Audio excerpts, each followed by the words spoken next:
Hello and welcome back to the AJF Design Studio channel.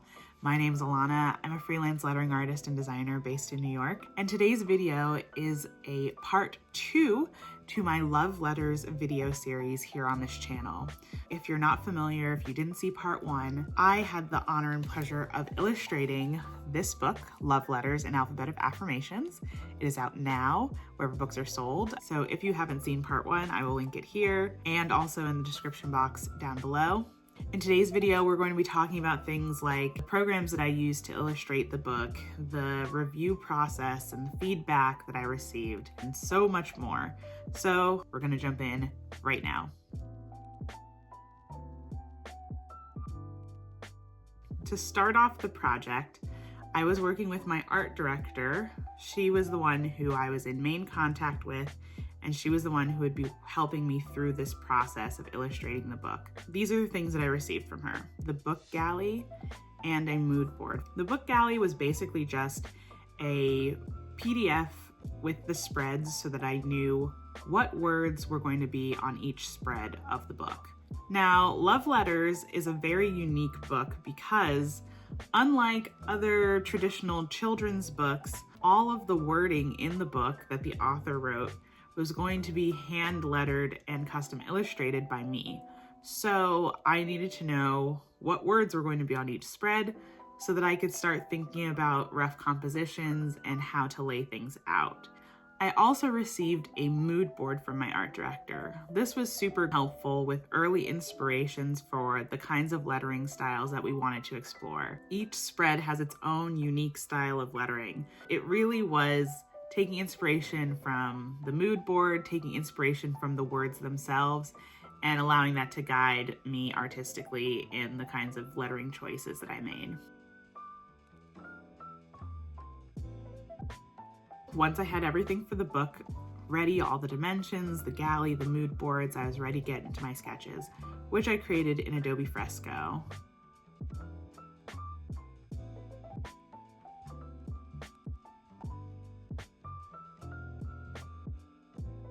As the process went on, I would go on to color these sketches and then bring the files onto Adobe Photoshop. The cool thing about working in Adobe Fresco is that it creates a cloud file that you can open in Adobe Photoshop. So I was able to take my laptop and later my desktop, once I upgraded later on in the project, and open those files there and create a final version of the spread that would go into the actual book. So that was the process that I used. Once I was ready to submit my sketches, it was time for meetings and feedback. Some advice generally for meetings with either the team or it might just be with your art director. I would say 1, take notes. Take great notes. All of my meetings with my art director were virtual over Zoom. So if you're not really a note taker or you don't really trust your note-taking abilities, whatever, ask if the meetings can be recorded because that could be helpful for you to look back on later. 2, be open to direction. So as we explored the early sketches, we really wanted to tighten up the overall direction visually of each spread of the book. As we were working through rounds of feedback and just sort of seeing where things were going, the idea was for each spread to have unique styles of lettering, and we also wanted the visuals to match that as well.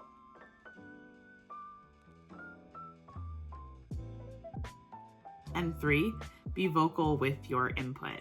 I was really grateful to be able to feel like my voice was being heard. You're free and open to make suggestions throughout the process. Like, I really feel like I was encouraged to incorporate my own voice and my ideas into the book.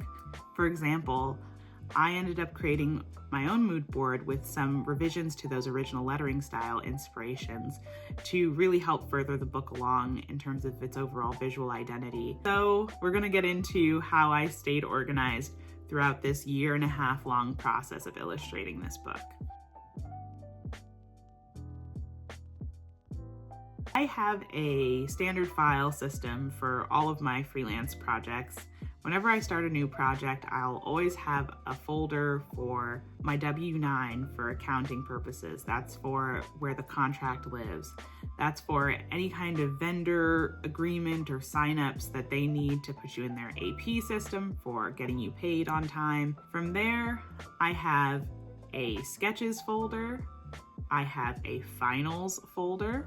And within my sketches folder, I'll have folders for the different rounds. So I have the first sketch round, then I have the second sketch round, and then I have the third sketch round, or however many rounds of revisions you go through. However you want to label it, just so that you're distinguishing each one from each other. Eventually, I had a folder for my textures. I had a folder for the color palettes that I was using. I had a folder for the cover and the back cover, folder for the spreads. So every part of the book, every resource that I would need to access to complete the book was where I could find it and was clearly labeled. So this was a long process. This was a 1.5 year long project, the longest project I'd ever done. And at some point in that process, I upgraded my setup. So I went from working on an old iPad Air to working on a Mac Mini with an M2 chip. But that also meant that at some point before I was able to upgrade my system, I was on my slow MacBook Air and I was running out of space. I was seeing all those evil pop-ups that no one ever wants to see about the scratch disks being full. And that was frustrating. So what I ended up doing instead was I was working off of an external hard drive. That was sort of my way of offloading files. Once I completed them, I would offload them onto an external hard drive. I highly recommend that, or keeping them on like a Dropbox account or a Google Drive account or something, just so that you have backups of your files. I don't trust saving things in one place anymore. So I do external hard drive and Dropbox. Basically, the best system for staying organized is whichever actually helps you and is the one that helps you easily locate the files when you need them. So what happens after you submit your files? It's time to look at some proofs. I was fortunate to be able to review my proofs for the book in person. So I took a trip to New York City to the publishing offices of Little Bee Books, and I was able to take a look at the hard proofs of the book. So hard proofs are basically what the book is going to look like. This is pretty much the way it's going to print. So if you have an issue with the color or the content or whatever, now would be a good time to say something.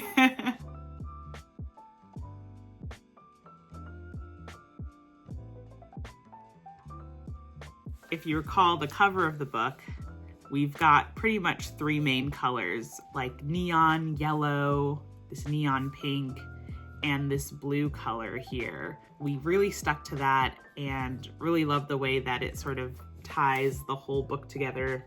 No matter what page or what spread you're on, those colors are in use.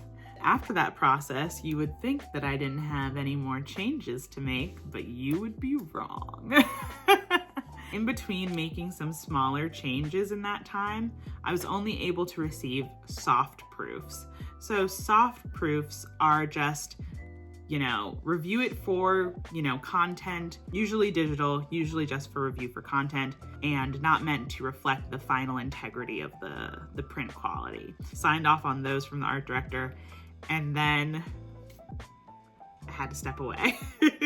I had to finally step away from the project that I had been working on for over a year, and that was illustrating love letters and alphabet of affirmations. Wonderful way to instill positivity and encouragement to young people in your life. This is a beautiful book, but don't take my word for it. The school library journal reviewed it and said, "It's a fun and colorful ABC book for board book collections." Thank you so much for watching, and I will see you in the next one. Bye.